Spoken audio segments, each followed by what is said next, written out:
Hi ಎಲ್ರಿಗೂ ನಮಸ್ಕಾರ. Share market in Kannada ಚಾನಲ್ಗೆ ನಿಮಗೆ ಸ್ವಾಗತ. ಸೆಪ್ಟೆಂಬರ್ 30ರ ಮಾರ್ಕೆಟ್ ಅಪ್ಡೇಟ್ನ ಅಬ್ಸರ್ವ್ ಮಾಡೋದಾದ್ರೆ ಮಾರ್ಕೆಟ್ನಲ್ಲಿ ಇವತ್ತು ಸಾಕಷ್ಟು ವೀಕ್ನೆಸ್ ನೋಡೋದಕ್ಕೆ ಸಿಕ್ಕಿದೆ. ಮಾರ್ಕೆಟ್ಸ್ ಆಲ್ ಟೈಮ್ ಹೈ ಹತ್ರ ಟ್ರೇಡ್ ಆಗ್ತಿತ್ತು, ಬಟ್ ಇವತ್ತು ಸ್ವಲ್ಪ ಪ್ರಾಫಿಟ್ ಬುಕಿಂಗ್ ಬರ್ತಿದೆ.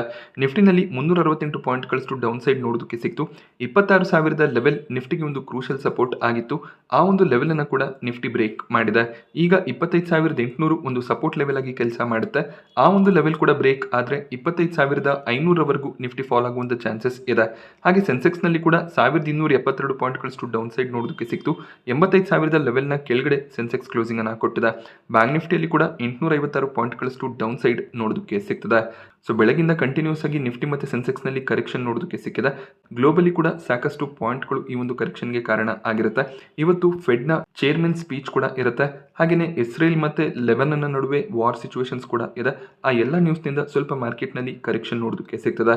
ಹಾಗೆ usually markets all time high level ಅಲ್ಲಿ ಟ್ರೇಡ್ ಆಗ್ತಿರುವಾಗ ಸ್ವಲ್ಪ ಪ್ರಾಫಿಟ್ ಬುಕಿಂಗ್ ಅನ್ನ ಅಥವಾ ಕರೆಕ್ಷನ್ ಅನ್ನ ನಾವು ಎಕ್ಸ್ಪೆಕ್ಟ್ ಮಾಡಬಹುದಾಗುತ್ತೆ. ಸೊ ಈ ಒಂದು ಕರೆಕ್ಷನ್ ಬೈಯಿಂಗ್ ಆಪರ್ಚುನಿಟಿ ಆಗಿರುತ್ತೆ. ಕಂಟಿನ್ಯೂಸ್ ಪಾಸಿಟಿವ್ ಟ್ರೆಂಡ್ ಮಾರ್ಕೆಟ್ ನಲ್ಲಿ ನೋಡೋದಕ್ಕೆ ಸಿಗ್ತಿತ್ತು, ಒಂದು ಬೈಯಿಂಗ್ ಆಪರ್ಚುನಿಟಿ ಕ್ರಿಯೇಟ್ ಆಗಿರಲಿಲ್ಲ. ಸೊ ಈಗೇನಾದ್ರೂ ವೀಕ್ನೆಸ್ ನೋಡೋದಕ್ಕೆ ಸಿಕ್ಕಿದ್ರೆ ಒಳ್ಳೊಳ್ಳೆ ಶೇರ್ಸ್ ಗಳನ್ನ ಆಡ್ ಮಾಡ್ಕೊಳ್ತಾ ಹೋಗಬಹುದಾಗುತ್ತೆ.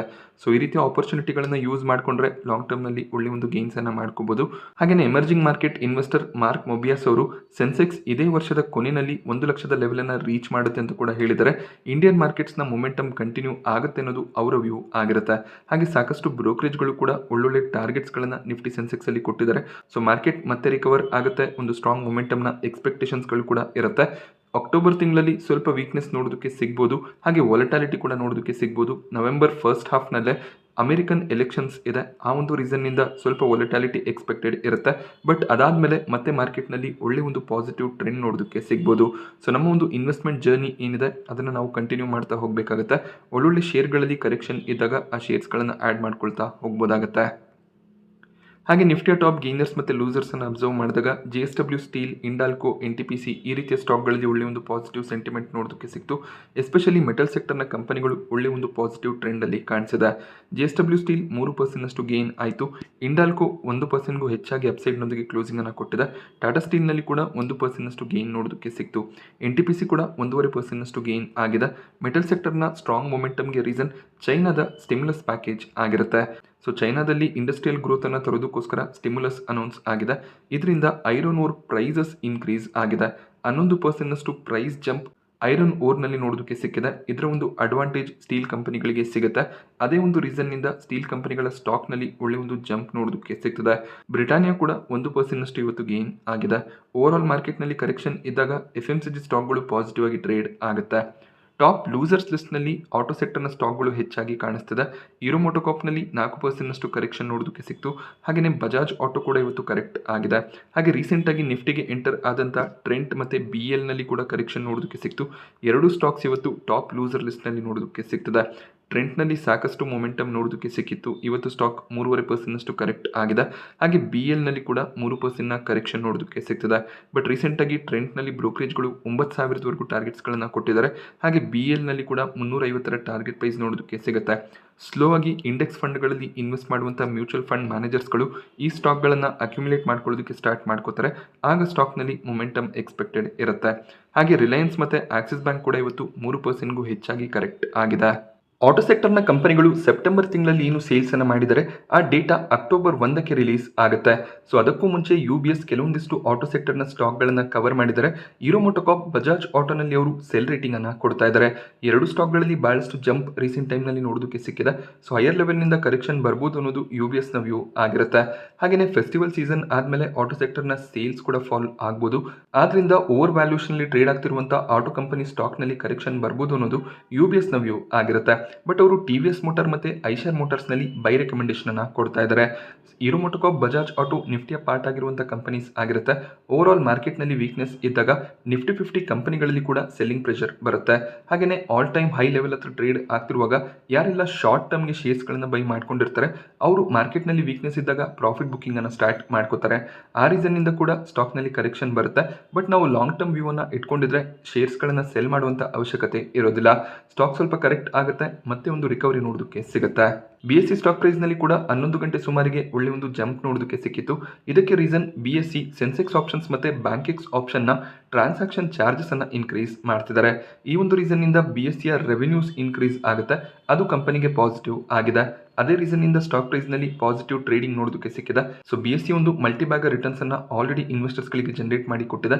ಇನ್ನಷ್ಟು ಅಪ್ಸೈಡ್ ನ ಪಾಸಿಬಿಲಿಟಿ ಕೂಡ BSE ಅಲ್ಲಿ ಇರುತ್ತೆ. ಟ್ರೇಡಿಂಗ್ ವಾಲ್ಯೂಮ್ಸ್ ಇನ್ಕ್ರೀಸ್ ಆದಷ್ಟು ಕೂಡ BSEಯ ರೆವೆನ್ಯೂಸ್ ಕೂಡ ಇನ್ಕ್ರೀಸ್ ಆಗ್ತಾ ಹೋಗುತ್ತೆ. ಮಾರ್ಗನ್ ಸ್ಟ್ಯಾನ್ಲಿ ಪೇಂಟ್ ಸೆಕ್ಟರ್ನ ಕಂಪನೀಸ್ ಆಗಿರುವಂತಹ Asian paints, Berger paint stock ಅನ್ನು ಕವರ್ ಮಾಡಿದ್ದಾರೆ. 2025ರ ಫಿನಾನ್ಷಿಯಲ್ ಇಯರ್ನಲ್ಲಿ ಎರಡೂ ಕಂಪನಿಗಳು ಒಳ್ಳೆ ಒಂದು ಅರ್ನಿಂಗ್ ಗ್ರೋತ್ ಅನ್ನು ತೋರಿಸಬಹುದು ಅಂತ ಅವರು ಪ್ರಿಡಿಕ್ಟ್ ಮಾಡಿದ್ದಾರೆ. ಇದಕ್ಕೆ ರೀಸನ್ ಕ್ರೂಡ್ ಆಯಿಲ್ ನ ಪ್ರೈಸಸ್ ಆಗಿರುತ್ತೆ. ಈಗ ಪ್ರತಿ ಬ್ಯಾರೆಲ್ ಕ್ರೂಡ್ ಆಯಿಲ್ ನ ಪ್ರೈಸ್ $70 ಅರೌಂಡ್ ಅಲ್ಲಿ ನೋಡೋದಕ್ಕೆ ಸಿಗ್ತದೆ. ಕೋವಿಡ್ ಟೈಮ್ ನಲ್ಲಿ $90 ನ ಮೇಲೆ ಕ್ರೂಡ್ ಆಯಿಲ್ ಪ್ರೈಸಸ್ ಹೋಗಿತ್ತು. ಬಟ್ ಈಗ ಲೋವರ್ ಕ್ರೂಡ್ ಆಯಿಲ್ ಪ್ರೈಸಸ್ ಇರೋದ್ರಿಂದ ಅದರ ಒಂದು ಅಡ್ವಾಂಟೇಜ್ ಪೇಂಟ್ ಕಂಪನಿಗಳಿಗೆ ಸಿಗುತ್ತೆ ಅನ್ನೋದು ಮಾರ್ಗನ್ ಸ್ಟ್ಯಾನ್ಲಿಯ ವ್ಯೂ ಆಗಿದೆ. ಆದ್ರಿಂದ ಒಳ್ಳೆ ಒಂದು ಅರ್ನಿಂಗ್ ಗ್ರೋತ್ನ ಎಕ್ಸ್ಪೆಕ್ಟೇಷನ್ ಇರುತ್ತೆ ಅಂತ ಅವರು ಪ್ರಿಡಿಕ್ಟ್ ಮಾಡಿದ್ದಾರೆ. ಹಾಗೆಯೇ ಏಷ್ಯನ್ ಪೇಂಟ್ಸ್ನಲ್ಲಿ 2522ರ ಟಾರ್ಗೆಟ್ ಪ್ರೈಸ್ ಅನ್ನು ಕೊಟ್ಟಿದ್ದಾರೆ. ಈಗ ಏಷ್ಯನ್ ಪೇಂಟ್ಸ್ 3300 ಅರೌಂಡಲ್ಲಿ ಟ್ರೇಡ್ ಆಗ್ತದೆ. ಸೊ ಏಷ್ಯನ್ ಪೇಂಟ್ಸ್ನಲ್ಲಿ ಸೆಲ್ ಕಾಲ್ ಇದೆ. ಹಾಗೆಯೇ ಬರ್ಜರ್ ಪೇಂಟ್ಸ್ನಲ್ಲಿ 500ರ ಅರೌಂಡಲ್ಲಿ ಟಾರ್ಗೆಟ್ಸ್ ನೋಡೋದಕ್ಕೆ ಸಿಗ್ತದೆ. ಬರ್ಜರ್ ಪೇಂಟ್ಸ್ ಈಗ 620ರ ಪ್ರೈಸ್ನಲ್ಲಿ ಟ್ರೇಡ್ ಆಗ್ತದೆ. ಸೊ ಕಂಪನಿಗಳ ಅರ್ನಿಂಗ್ಸ್ ಅನ್ನು ನಾವು ಅಬ್ಸರ್ವ್ ಮಾಡಬೇಕಾಗುತ್ತೆ. ಬ್ರೋಕರೇಜ್ಗಳು ವ್ಯಾಲ್ಯೂಷನ್ ಕಂಫರ್ಟ್ ಅನ್ನು ಚೆಕ್ ಮಾಡಿ ತಮ್ಮ ಟಾರ್ಗೆಟ್ಸ್ಗಳನ್ನು ಕೊಡ್ತಿರ್ತಾರೆ. ಬಟ್ ಕಂಪನಿ ಒಳ್ಳೆ ಒಂದು ಅರ್ನಿಂಗ್ಸ್ ಅನ್ನು ಡಿಕ್ಲೇರ್ ಮಾಡಿದಾಗ ಸ್ಟಾಕ್ ಪ್ರೈಸ್ನಲ್ಲಿ ಮೊಮೆಂಟಮ್ ಸಸ್ಟೈನ್ ಆಗುತ್ತೆ. ಅರಬಿಂದೋ ಫಾರ್ಮಾ ಸ್ಟಾಕ್ ಪ್ರೈಸ್ನಲ್ಲಿ ಇವತ್ತು 3% ಡೌನ್ ಸೈಡ್ ನೋಡೋದಕ್ಕೆ ಸಿಕ್ತು. ಇದಕ್ಕೆ ರೀಸನ್ USFDA ರೀಸೆಂಟ್ ಆಗಿ ಇವರ ತೆಲಂಗಾಣ ಪ್ಲಾಂಟ್ ಅನ್ನ ಇನ್ಸ್ಪೆಕ್ಟ್ ಮಾಡಿದ್ರು. ಆ ಒಂದು ಪ್ಲಾಂಟ್ ನಲ್ಲಿ 10 ಅಬ್ಸರ್ವೇಷನ್ಸ್ ಗಳನ್ನ ಐಡೆಂಟಿಫೈ ಮಾಡಿದ್ದಾರೆ. ಸೊ ಈ ರೀತಿಯಲ್ಲಿ ಅಬ್ಸರ್ವೇಷನ್ಸ್ ಅಥವಾ ವಾರ್ನಿಂಗ್ USFDA ಕಡೆಯಿಂದ ಬಂದ್ರೆ ಫಾರ್ಮಾ ಸೆಕ್ಟರ್ನ ಸ್ಟಾಕ್ಗಳಲ್ಲಿ ವೀಕ್ನೆಸ್ ಎಕ್ಸ್ಪೆಕ್ಟೆಡ್ ಇರುತ್ತೆ. ಸೊ ಯಾವೆಲ್ಲ ಫಾರ್ಮಾ ಕಂಪನಿಗಳು ಗೆ ತಮ್ಮ ಪ್ರಾಡಕ್ಟ್ಸ್ಗಳನ್ನು ಎಕ್ಸ್ಪೋರ್ಟ್ ಮಾಡ್ತಾರೆ ಅವರ ಪ್ಲಾಂಟ್ಗಳನ್ನು ಅಥವಾ ಮ್ಯಾನುಫ್ಯಾಕ್ಚರಿಂಗ್ ಯೂನಿಟ್ಗಳನ್ನು USFDA ರೆಗ್ಯುಲರ್ ಆಗಿ ಇನ್ಸ್ಪೆಕ್ಟ್ ಮಾಡ್ತಿರ್ತಾರೆ. ಸೊ USFDA ಸ್ಟ್ಯಾಂಡರ್ಡ್ಸ್ಗಳನ್ನು ಫಾಲೋ ಮಾಡಬೇಕಾಗುತ್ತೆ. ಫಾಲೋ ಮಾಡಲಿಲ್ಲ ಅಂದರೆ ಅಬ್ಸರ್ವೇಷನ್ಸ್ಗಳು ಬರುತ್ತೆ. ಸೊ ಆ ಒಂದು ವಾರ್ನಿಂಗ್ಸ್ ಅಥವಾ ಅಬ್ಸರ್ವೇಷನ್ಸ್ ಏನಿದೆ ಅದನ್ನು ಫಾರ್ಮಾ ಕಂಪನಿಗಳು ಸರಿ ಮಾಡ್ಕೋಬೇಕಾಗುತ್ತೆ. ಅದಾದಮೇಲೆ USFDA ಮತ್ತೆ ಕ್ಲಿಯರೆನ್ಸ್ ಅನ್ನು ಕೊಡ್ತಾರೆ. ರೀಸೆಂಟಾಗಿ UBS ಕೂಡ ಅರಬಿಂದೋ ಫಾರ್ಮಾನಲ್ಲಿ ಸೆಲ್ ಕಾಲ್ ಅನ್ನು ಕೊಟ್ಟಿದ್ರು. ಹಾಗೆ 12% ಡೌನ್ ಸೈಡ್ ಇರುತ್ತೆ ಅನ್ನುವಂಥ ಪ್ರೆಡಿಕ್ಷನ್ ಅನ್ನು ಕೂಡ ಕೊಟ್ಟಿದ್ರು. ಆ ಒಂದು ರೀಸನ್ ಇಂದ ಕೂಡ ಅರಬಿಂದೋ ಫಾರ್ಮಾದಲ್ಲಿ ಸ್ವಲ್ಪ ವೀಕ್ನೆಸ್ ನೋಡೋದಕ್ಕೆ ಸಿಕ್ಕಿತ್ತು. ಓಲಾ ಎಲೆಕ್ಟ್ರಿಕ್ ಮಾರ್ಕೆಟ್ನಲ್ಲಿ ಲಿಸ್ಟ್ ಆದಮೇಲೆ ಮೊದಲನೇ ಬಾರಿಗೆ ₹100 ಕೆಳಗಡೆ ಟ್ರೇಡ್ ಆಗೋದಕ್ಕೆ ಸ್ಟಾರ್ಟ್ ಆಗಿದೆ. ಸಾಕಷ್ಟು ವೀಕ್ನೆಸ್ ಓಲಾ ಮೊಬಿಲಿಟಿ ಸ್ಟಾಕ್ ಪ್ರೈಸ್ನಲ್ಲಿ ನೋಡೋದಕ್ಕೆ ಸಿಗ್ತದೆ. ಆಲ್ ಟೈಮ್ ಹೈಯಿಂದ 34% ಈಗ ಸ್ಟಾಕ್ ಕರೆಕ್ಟ್ ಆಗಿದೆ. ಸೊ ಲಾಂಗ್ ಟರ್ಮ್ಗೆ ಬೈ ಮಾಡ್ಕೋಬೇಕು ಅಂತ ಇರೋರಿಗೆ ಈಗೊಂದು ಬೈಯಿಂಗ್ ಆಪರ್ಚುನಿಟಿ ಸಿಗ್ತದೆ. But Ola electric loss making business ಆಗಿರುತ್ತೆ, ಅದನ್ನು ಗಮನದಲ್ಲಿ ಇಟ್ಕೋಬೇಕು. ಹಾಗೆ ಮುಂದಿನ ದಿನಗಳಲ್ಲಿ 3 ವೀಲರ್ ಸೆಗ್ಮೆಂಟ್ ಹಾಗೆ 4 ವೀಲರ್ ಸೆಗ್ಮೆಂಟ್ಗೆ ಕಂಪನಿ ಎಂಟರ್ ಆಗಬೇಕು ಅಂತ ಇದ್ದಾರೆ. ರೀಸೆಂಟಾಗಿ HSBC ಬ್ರೋಕರೇಜ್ ಒಂದು ರಿಪೋರ್ಟ್ ಅನ್ನು ಕೊಟ್ಟಿದ್ರು. ಓಲಾ ತಮ್ಮ ಸರ್ವಿಸ್ ಸ್ಟೇಷನ್ಸ್ಗಳನ್ನು ಸರಿಯಾಗಿ ಮೇಂಟೈನ್ ಮಾಡಬೇಕು, ಕಸ್ಟಮರ್ಸ್ಗಳಿಗೆ ಒಳ್ಳೆ ಒಂದು ಸರ್ವಿಸ್ ಅನ್ನು ಪ್ರೊವೈಡ್ ಮಾಡಬೇಕು, ಆಗಷ್ಟೇ ಬಿಸ್ನೆಸ್ ರಿಕವರ್ ಆಗುತ್ತೆ ಅನ್ನೋದು HSBCಯ ವ್ಯೂ ಆಗಿತ್ತು. ಹಾಗೆ ಸಾಕಷ್ಟು ಕಸ್ಟಮರ್ ಕಂಪ್ಲೇಂಟ್ಸ್ಗಳು ಕೂಡ ಬರ್ತಿದೆ, ಓಲಾ ಎಲೆಕ್ಟ್ರಿಕ್ ಸರಿಯಾದ ಸರ್ವಿಸಸ್ ಅನ್ನು ಪ್ರೊವೈಡ್ ಮಾಡೋದಿಲ್ಲ ಅಂತ. ಸೊ ಎಲ್ಲ ಫ್ಯಾಕ್ಟರ್ಗಳನ್ನು ಗಮನದಲ್ಲಿ ಇಟ್ಕೊಂಡು ಇನ್ವೆಸ್ಟ್ಮೆಂಟ್ನ ಬಗ್ಗೆ ಯೋಚನೆ ಮಾಡಬೇಕಾಗುತ್ತೆ. ಈಗ ಸಾಕಷ್ಟು 2 ವೀಲರ್ ಕಂಪನಿಗಳು ತಮ್ಮ 2 ವೀಲರ್ ವೆಹಿಕಲ್ಸ್ಗಳನ್ನು ಲಾಂಚ್ ಮಾಡ್ತಾರೆ. ಆಗ ಓಲಾದ ಮಾರ್ಕೆಟ್ ಶೇರ್ ಕೂಡ ಫಾಲ್ ಆಗುವಂಥ ಚಾನ್ಸಸ್ ಇರುತ್ತೆ. ಸೊ ಎಲ್ಲ ಫ್ಯಾಕ್ಟರ್ ಕನ್ಸಿಡರ್ ಮಾಡಿ ಇನ್ವೆಸ್ಟ್ಮೆಂಟ್ನ ಬಗ್ಗೆ ಆಲೋಚನೆ ಮಾಡಬೇಕಾಗುತ್ತೆ. ಸೊ ಒಂದು ವೀಕ್ ಮಾರ್ಕೆಟ್ನಲ್ಲಿ ಕೂಡ ಪ್ಯಾರಸ್ ಡಿಫೆನ್ಸ್ನ ಸ್ಟಾಕ್ ಪ್ರೈಸ್ನಲ್ಲಿ 4% ಜಂಪ್ ನೋಡೋದಕ್ಕೆ ಸಿಗ್ತದೆ. ಇದಕ್ಕೆ ರೀಸನ್ ಆರ್ಡರ್ಸ್ ಆಗಿರುತ್ತೆ. 293 ಕೋಟಿಯಷ್ಟು ಆರ್ಡರ್ನ ಪ್ಯಾರಸ್ ಡಿಫೆನ್ಸ್ ಗೆದ್ದಿದ್ದಾರೆ. ರೀಸೆಂಟಾಗಿ LNT ಕಡೆಯಿಂದ ಕೂಡ 305 ಕೋಟಿಯಷ್ಟು ಆರ್ಡರ್ನ ಪ್ಯಾರಸ್ ಡಿಫೆನ್ಸ್ ಪಡ್ಕೊಂಡಿದ್ರು. ರೀಸೆಂಟಾಗಿ ಸ್ವಲ್ಪ ಪ್ರಾಫಿಟ್ ಬುಕಿಂಗ್ ಪ್ಯಾರಸ್ ಡಿಫೆನ್ಸ್ ಅಲ್ಲಿ ಬಂದಿತ್ತು. ಇವತ್ತು ಆರ್ಡರ್ನ ನ್ಯೂಸ್ನಿಂದ ಸ್ಟಾಕ್ನಲ್ಲಿ ಮತ್ತೆ ಒಂದು ರಿಕವರಿ ನೋಡೋದಕ್ಕೆ ಸಿಗ್ತದೆ. ಡಿಫೆನ್ಸ್ ಸೆಕ್ಟರ್ನ ಕಂಪನಿಗಳಿಗೆ ಸಾಕಷ್ಟು ಆರ್ಡರ್ಗಳು ಸಿಗ್ತಾ ಇದೆ. ಬಜಾಜ್ ಸ್ಟೀಲ್ ಸ್ಟಾಕ್ ಪ್ರೈಸ್ನಲ್ಲಿ 16% ಜಂಪ್ ನೋಡೋದಕ್ಕೆ ಸಿಕ್ತು. ಮೆಟಲ್ ಸೆಕ್ಟರ್ನ ಸ್ಟಾಕ್ಗಳು ಇವತ್ತು ಒಳ್ಳೆ ಒಂದು ಪರ್ಫಾರ್ಮೆನ್ಸ್ ಅನ್ನು ಕೊಟ್ಟಿದೆ. ಅದರ ಜೊತೆಯಲ್ಲಿ ಬಜಾಜ್ ಸ್ಟೀಲ್ ಒಂದು ಅನೌನ್ಸ್ಮೆಂಟ್ ಅನ್ನು ಕೂಡ ಮಾಡಿದ್ದಾರೆ. ಬೋನಸ್ ಶೇರ್ಗಳನ್ನು ಇಶ್ಯೂ ಮಾಡೋ ಬಗ್ಗೆ ಬೋರ್ಡ್ ಮೀಟಿಂಗ್ ಇರುತ್ತೆ. ಅಕ್ಟೋಬರ್ 3ಕ್ಕೆ ಇವರ ಬೋರ್ಡ್ ಮೀಟಿಂಗ್ ಇರುತ್ತೆ. ಸೊ ಈ ಒಂದು ಬೋರ್ಡ್ ಮೀಟಿಂಗ್ ನಲ್ಲಿ ಬೋನಸ್ ಶೇರ್ಗಳ ಇಶ್ಯೂ ಬಗ್ಗೆ ಡಿಸ್ಕಷನ್ಸ್ ಆಗುತ್ತೆ. ಯಾವಾಗ ಕಂಪನಿ ಬೋನಸ್ ಅನ್ನು ಕೊಡ್ತಾರೆ ಅನ್ನುವಂಥ ಒಂದು ನ್ಯೂಸ್ ಬರುತ್ತೆ, ಆಗ ಸ್ಟಾಕ್ ಪ್ರೈಸ್ ನಲ್ಲಿ ಈ ರೀತಿಯ ಮೊಮೆಂಟಮ್ ಅನ್ನು ಅಬ್ಸರ್ವ್ ಮಾಡಬಹುದಾಗುತ್ತೆ. ಸೊ ಇದು ಖಂಡಿತವಾಗ್ಲೂ ಲಾಂಗ್ ಟರ್ಮ್ ಇನ್ವೆಸ್ಟರ್ಸ್ ಗಳಿಗೆ ಪಾಸಿಟಿವ್ ಆಗಿರುತ್ತೆ. ಬಟ್ ಈಗ ನೀವು ಶೇರ್ಸ್ಗಳನ್ನು ಬೈ ಮಾಡ್ಕೊಂಡ್ರೆ ಯಾವುದೇ ರೀತಿಯ ಅಡ್ವಾಂಟೇಜ್ ಇರೋದಿಲ್ಲ. ಸ್ಟಾಕ್ ನಲ್ಲಿ ಮೊಮೆಂಟಮ್ ಬಂದ್ರೆ ಮಾತ್ರ ಅಡ್ವಾಂಟೇಜ್ ಆಗಿರುತ್ತೆ. ಇಲ್ಲ ಅಂದ್ರೆ ಅವರೇನು ಬೋನಸ್ ಶೇರ್ಗಳನ್ನು ಇಶ್ಯೂ ಮಾಡ್ತಾರೆ ಅದಕ್ಕೆ ಸರಿಯಾಗಿ ಪ್ರೈಸ್ ಅಡ್ಜಸ್ಟ್ಮೆಂಟ್ ಕೂಡ ಆಗುತ್ತೆ. ಶಕ್ತಿ ಪಂಪ್ ಸ್ಟಾಕ್ ಪ್ರೈಸ್ ನಲ್ಲಿ ಕೂಡ 5% ಅಪರ್ ಸರ್ಕ್ಯೂಟ್ ನೋಡೋದಕ್ಕೆ ಸಿಕ್ಕಿದೆ. ಇವರು ಕೂಡ ಬೋನಸ್ ಇಶ್ಯೂ ಬಗ್ಗೆ ಯೋಚನೆ ಮಾಡ್ತಾ ಇದ್ದಾರೆ. ಸೊ ಇವರ ಬೋರ್ಡ್ ಮೀಟಿಂಗ್ ಕೂಡ ಇರುತ್ತೆ. ಅಕ್ಟೋಬರ್ 7ಕ್ಕೆ ಬೋರ್ಡ್ ಮೀಟಿಂಗ್ ನಡೆಯುತ್ತೆ. ಈ ಒಂದು ಬೋರ್ಡ್ ಮೀಟಿಂಗ್ ನಲ್ಲಿ 5:1 ರೇಷಿಯೋನಲ್ಲಿ ಬೋನಸ್ ಅನ್ನ ಇಶ್ಯೂ ಮಾಡಬೇಕು ಅಂತ ಕಂಪನಿ ಯೋಚನೆ ಮಾಡ್ತಾ ಇದ್ದಾರೆ. ನಿಮ್ಮ ಹತ್ರ ಶಕ್ತಿ ಪಂಪ್ಸ್ ನ ಒಂದು ಶೇರ್ ಇದ್ರೆ 5 ಶೇರ್ಸ್ಗಳು ಎಕ್ಸ್ಟ್ರಾ ನಿಮಗೆ ಸಿಗುತ್ತೆ. ಹಾಗೆ ಪ್ರೈಸ್ ನಲ್ಲಿ ಕೂಡ ಅಡ್ಜಸ್ಟ್ಮೆಂಟ್ ಸಿಗುತ್ತೆ. ಶಕ್ತಿ ಪಂಪ್ಸ್ ನ ಶೇರ್ ಪ್ರೈಸ್ ಈಗ 4,000 ಮೇಲೆ ಟ್ರೇಡ್ ಆಗ್ತದೆ. ಸೊ ತುಂಬಾ ಹೈಯರ್ ಪ್ರೈಸ್ನಲ್ಲಿ ಟ್ರೇಡ್ ಆಗ್ತಿರುವಾಗ ರಿಟೇಲ್ ಇನ್ವೆಸ್ಟರ್ಸ್ಗಳು ಅಷ್ಟಾಗಿ ಆಸಕ್ತಿಯನ್ನು ತೋರಿಸೋದಿಲ್ಲ. ಸೊ ಬೋನಸ್ ಶೇರ್ಗಳನ್ನು ಇಶ್ಯೂ ಮಾಡಿದಾಗ ಪ್ರೈಸ್ ತುಂಬಾ ಕಡಿಮೆ ಆಗುತ್ತೆ.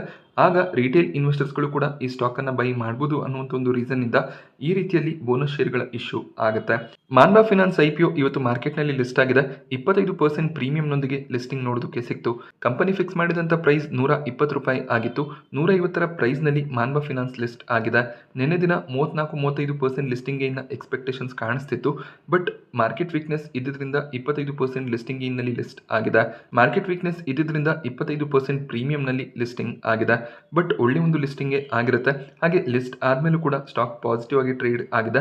152ರ ಪ್ರೈಸ್ನಲ್ಲಿ ಮಾನ್ಬಾ ಫಿನಾನ್ಸ್ ಕ್ಲೋಸಿಂಗ್ ಅನ್ನು ಕೊಟ್ಟಿದೆ. ಸೊ ಅಲಾಟ್ಮೆಂಟ್ ಸಿಕ್ಕಿದ್ರೆ ಸ್ವಲ್ಪ ಪ್ರಾಫಿಟ್ಸ್ ಅನ್ನು ತಗೋಬೋದಾಗುತ್ತೆ. KRN ಈಟ್ ಎಕ್ಸ್ಚೇಂಜರ್ಸ್ನ IPO ಅಲಾಟ್ಮೆಂಟ್ ಇವತ್ತು ನೈಟ್ ಅಥವಾ ನಾಳೆ ಬೆಳಿಗ್ಗೆ ಎಕ್ಸ್ಪೆಕ್ಟೆಡ್ ಇರುತ್ತೆ. ಮಾರ್ಕೆಟ್ ವೀಕ್ ಇದ್ರೂ ಕೂಡ ಗ್ರೇ ಮಾರ್ಕೆಟ್ ಪ್ರೀಮಿಯಂ ಸ್ಟೇಬಲ್ ಆಗಿದೆ. 122% ಲಿಸ್ಟಿಂಗ್ ಗೇನ್ನ ಎಕ್ಸ್ಪೆಕ್ಟೇಷನ್ ಇವತ್ತು ಕೂಡ ಇದೆ. ಡಿಫ್ಯೂಷನ್ ಇಂಜಿನಿಯರ್ಸ್ನ ಕೊನೆ ದಿನದ ಸಬ್ಸ್ಕ್ರಿಪ್ಷನ್ ಎಂಡ್ ಆಯಿತು. ಎಲ್ಲ ಕ್ಯಾಟಗರಿಗಳಲ್ಲಿ ಒಳ್ಳೆ ಒಂದು ಸಬ್ಸ್ಕ್ರಿಪ್ಷನ್ನೇ ಬಂದಿದೆ. ಗ್ರೇ ಮಾರ್ಕೆಟ್ ಪ್ರೀಮಿಯಂ ಕೂಡ ₹55 ರೌಂಡಲ್ಲಿ ನೋಡೋದಕ್ಕೆ ಸಿಗ್ತದೆ. 32% ಲಿಸ್ಟಿಂಗ್ ಗೇನ್ನ ಎಕ್ಸ್ಪೆಕ್ಟೇಷನ್ ಇರುತ್ತೆ. ಸೊ ಮಾರ್ಕೆಟ್ನಲ್ಲಿ ವೀಕ್ನೆಸ್ ಸಸ್ಟೈನ್ ಆದರೆ ಪ್ರೀಮಿಯಂ ಸ್ವಲ್ಪ ಫಾಲ್ ಆಗ್ಬೋದು. ಲಿಸ್ಟ್ ಆಗುವಂಥ ಟೈಮ್ನಲ್ಲಿ ಎಕ್ಸ್ಪೆಕ್ಟೆಡ್ ರೀತಿಯಲ್ಲಿ ಲಿಸ್ಟಿಂಗ್ ಬರದೇ ಇರುವಂಥ ಚಾನ್ಸಸ್ಗಳು ಕೂಡ ಇದೆ. ವರುಣ್ ಬೆವರೇಜಸ್ ಸ್ಟಾಕ್ ಪ್ರೈಸ್ನಲ್ಲಿ ಇವತ್ತೊಂದು ಫ್ಲಾಟ್ ಕ್ಲೋಸಿಂಗ್ ನೋಡೋದಕ್ಕೆ ಸಿಕ್ಕಿದೆ. ಬೆಳಗಿನ ಸೆಷನ್ನಲ್ಲಿ ಒಳ್ಳೆ ಒಂದು ಪಾಸಿಟಿವ್ ಸೆಂಟಿಮೆಂಟ್ ನೋಡೋದಕ್ಕೆ ಸಿಕ್ಕಿತ್ತು. ರೀಸೆಂಟಾಗಿ ಸ್ಪ್ಲಿಟ್ಟನ್ನು ಕೂಡ ಅನೌನ್ಸ್ ಮಾಡಿದ್ರು. ಸ್ಟಾಕ್ ಸ್ಪ್ಲಿಟ್ ಕೂಡ ಆಗಿತ್ತು.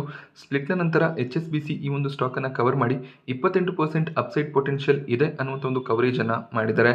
780ರ ಟಾರ್ಗೆಟ್ ಪ್ರೈಸ್ HSBC ಕಡೆಯಿಂದ ನೋಡೋದಕ್ಕೆ ಸಿಗ್ತದೆ. ಪೆಪ್ಸಿ ಒಂದೇ ಅಲ್ಲದೆ ಮೌಂಟನ್ ಡ್ಯೂ, 7up, ಮಿರಿಂಡಾ ಈ ರೀತಿಯ ಬ್ರ್ಯಾಂಡ್ಗಳ ಬೆವರೇಜಸ್ಗಳನ್ನು ಇವರು ಭಾರತದಲ್ಲಿ ಸೆಲ್ ಮಾಡ್ತಾರೆ. ಸೊ ಈ ಬ್ರ್ಯಾಂಡ್ಗಳಿಗೆ ಒಳ್ಳೆ ಒಂದು ಡಿಮ್ಯಾಂಡ್ ಇದೆ. ಸಾಕಷ್ಟು ಡೊಮೆಸ್ಟಿಕ್ ಬ್ರ್ಯಾಂಡ್ಸ್ ಇದ್ರೂ ಕೂಡ ಈ ಬ್ರ್ಯಾಂಡ್ಗಳಿಗೆ ತುಂಬಾ ಡಿಮ್ಯಾಂಡ್ ಇರೋದ್ರಿಂದ ವರುಣ್ ಬೆವರೇಜಸ್ನ ರೆವೆನ್ಯೂಸ್ ಕೂಡ ಕ್ವಾರ್ಟರ್ ಆನ್ ಕ್ವಾರ್ಟರ್ ಇನ್ಕ್ರೀಸ್ ಆಗ್ತಿದೆ. ಆದ್ದರಿಂದ ಟಾರ್ಗೆಟ್ಸ್ ಕೂಡ ಇನ್ಕ್ರೀಸ್ ಆಗ್ತಿರೋದು ಕಾಣಿಸ್ತಿದೆ. ರೀಸೆಂಟಾಗಿ ನೇಪಾಲ್, ಶ್ರೀಲಂಕಾ, ಮೊರಾಕೋ, ಜಿಂಬಾಬ್ವೆ ಈ ಎಲ್ಲ ಕಡೆಗಳಲ್ಲಿ ಪೆಪ್ಸಿಕೋ ತಮ್ಮ ಬಿಸ್ನೆಸ್ ಅನ್ನು ಎಸ್ಟಾಬ್ಲಿಷ್ ಮಾಡಿದ್ದಾರೆ. ಇಂಡಿಯನ್ ಆಯಿಲ್ ಕಾರ್ಪೊರೇಷನ್ ಸ್ಟಾಕ್ ಕೂಡ ಇವತ್ತು ಫ್ಲಾಟ್ ಆಗಿ ಕ್ಲೋಸಿಂಗ್ ಅನ್ನು ಕೊಟ್ಟಿದೆ. ಇಂಡಿಯನ್ ಆಯಿಲ್ ರೈಟ್ ಇಶ್ಯೂ ತರಬೇಕು ಅನ್ನುವಂಥ ಪ್ಲಾನ್ಸ್ ಅನ್ನು ಮಾಡಿದ್ರು. 22,000 ಕೋಟಿಯಷ್ಟು ಫಂಡ್ ರೈಸಿಂಗ್ ಮಾಡೋದಕ್ಕೆ ರೈಟ್ ಇಶ್ಯೂ ತರುವಂಥ ಪ್ಲಾನ್ಸ್ ಇತ್ತು. ಬಟ್ ಗೌರ್ಮೆಂಟ್ ಆಫ್ ಇಂಡಿಯಾ ಈ ಒಂದು ರೈಟ್ ಇಶ್ಯೂನಲ್ಲಿ ಪಾರ್ಟಿಸಿಪೇಟ್ ಮಾಡಲ್ಲ ಅಂತ ಹೇಳಿದ್ರು. ಆ ಒಂದು ರೀಸನ್ನಿಂದ ಈಗ ರೈಟ್ ಇಶ್ಯೂ ಅನ್ನು ವಿಡ್ರಾ ಮಾಡ್ಕೊಂಡಿದ್ದಾರೆ. ಬಟ್ ಸ್ಟಾಕ್ನಲ್ಲಿ ಹೆಚ್ಚಿನ ಒಂದು ಇಂಪ್ಯಾಕ್ಟ್ ನೋಡೋದಕ್ಕೆ ಸಿಕ್ಕಿಲ್ಲ. ರೈಟ್ ಇಶ್ಯೂ ಬಂದಿದ್ದರೆ Indian oil corporation fund raising ಅನ್ನು ಆರಾಮಾಗಿ ಮಾಡ್ಬೋದಾಗಿತ್ತು. ನಾನಿವತ್ತು ನಿಮಗೆ ಮಾರ್ಕೆಟ್ನ ಬಗ್ಗೆ ಕೊಟ್ಟಂಥ ಇನ್ಫಾರ್ಮೇಷನ್ ಇಷ್ಟ ಆದರೆ ವಿಡಿಯೋನ ಲೈಕ್ ಮಾಡಿ. ಹಾಗೆ ಇದೇ ರೀತಿಯ ಮಾರ್ಕೆಟ್ ಅಪ್ಡೇಟ್ಸ್ಗಳಿಗೋಸ್ಕರ ಚಾನಲ್ನ ಸಬ್ಸ್ಕ್ರೈಬ್ ಮಾಡ್ಕೊಳ್ಳಿ. Thank you friends.